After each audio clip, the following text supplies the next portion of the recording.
Well, the fourth installment of the Planet of the Apes is releasing on May 10th, 2024, and here's a story so far that you need to know before watching it. So here's a recap of the trilogy of the Planet of the Apes.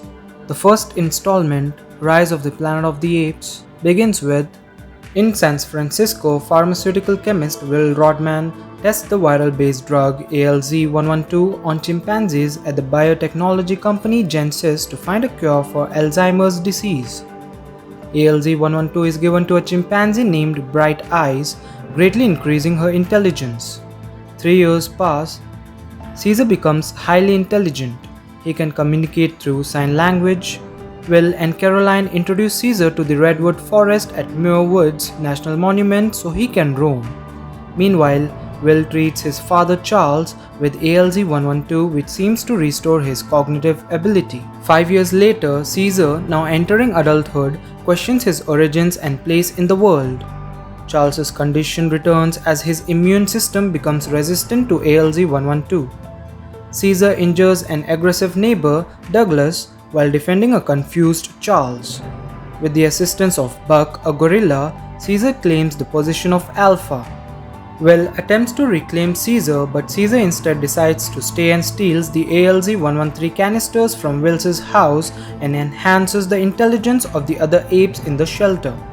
A battle ensues as the apes fight their way past a police blockade on the Golden Gate Bridge in an attempt to escape into the redwood forest. To rescue Caesar, Buck sacrifices himself to down a helicopter. As the apes find their way into the forest, Will finds and warns Caesar that the humans will hunt them, begging him to return home. Caesar hugs him and says he is home. Will accepts Caesar's wishes and the apes embrace their new lifestyle in the forest. Meanwhile, Hunsicker, now infected with ALZ-113, arrives at San Francisco International Airport for his flight. He eventually spreads the virus around the planet, leading to a deadly pandemic. The first installment ends here. Let's run through the second installment, that is, Dawn of the Planet of the Apes. 10 years after the deadly simian flu pandemic, the worldwide human population is drastically reduced, with only about 1 in 500 genetically immune. Human civilization has been destroyed after societal collapse among humans. A group of humans, led by Malcolm, unknowingly enters the apes' territory in search of a hydroelectric dam that would restore power to the community in San Francisco. Prompted by Koba, Caesar brings his army to the human community as a display of strength. Caesar announces that while the apes do not want war, they will fight to defend themselves. He demands the humans stay in their territory. Paranoid that the apes may attack, Dreyfus arms the community with the ammunitions at the Ford Point Armory. Koba, who hates humans for torturing him as a laboratory test subject, discovers the armory and confronts Caesar, accusing him of caring more about humans than apes. Koba later returns to the armory, kills 2 guards, returns home, and beats Carver to death after the humans succeed in repairing the generator. Koba takes advantage of their celebration to covertly set fire to the ape colony. He then shoots and seemingly kills Caesar, who falls into the underbrush. Koba frames the humans for Caesar's death and the fire to justify war. Koba kills Ash for refusing to kill unarmed humans and imprisons all other apes loyal to Caesar, including Rocket, Morris, and Luca. After escorting the apes into the tower, Malcolm finds Dreyfus, who has rigged the base of the tower with C4 and reveals that his men made radio contact with the military base. In an attempt to kill all the apes, Dreyfus detonates explosives to destabilize the building, killing himself. Caesar defeats Koba and refuses to help him as he falls to his death. Malcolm warns Caesar of the approaching human military. Believing that the human will never forgive the apes for the attack, Caesar persuades him to evacuate with his family for safety before the fighting begins. He also addresses the apes as they prepare for the upcoming war. The second installment ends here and we move on to the third one. That's War for the Planet of the Apes. 2 years following the battle in San Francisco, the Alpha Omega human militia searches for Caesar's ape colony, aided by Red and the other apes called donkeys serving the militia.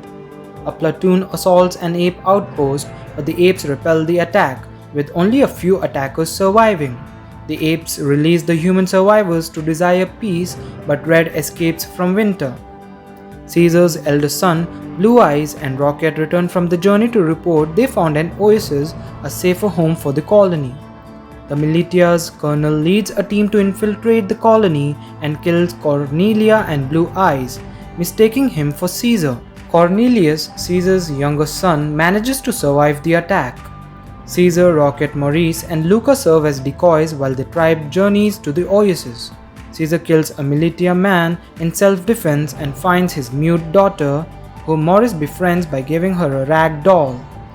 The group finds Winter, who admits he told Red where the colony was in exchange for his life. Winter reveals the colonel is heading north, but Caesar kills him when he tries to alert the Militia. A human patrol kills Luca and captures Caesar when they try to get close. Discovering his tribe is also captured and forced to build a wall, Caesar deduces that the Militia is barricading the facility to fend off other military forces. The mute girl, named Noah by Morris, sneaks into the facility to feed Caesar. Rocket allows himself to be captured to prevent Noah from being seen so he and Caesar can formulate a plan to escape. Meanwhile, Caesar sneaks into the colonel's cabin to kill him but discovers that he has already become mute after handling the doll. Unwilling to kill the colonel himself, Caesar allows him to kill himself. Caesar blows the fuel tank and escapes the facility, causing an avalanche that buries the facility and military. Caesar, Noah, and the apes are able to avoid the avalanche by scaling on trees. In the aftermath, the apes leave the facility and journey to the oasis. As the apes and Noah arrive at the oasis, Morris discovers Caesar's wound and promises that Cornelius will know that Caesar is and what he did for the apes. With the apes safe in the new home, Caesar succumbs to his wounds. Thank you for watching the recap, and if you liked it, then please give a thumbs up and subscribe to our channel.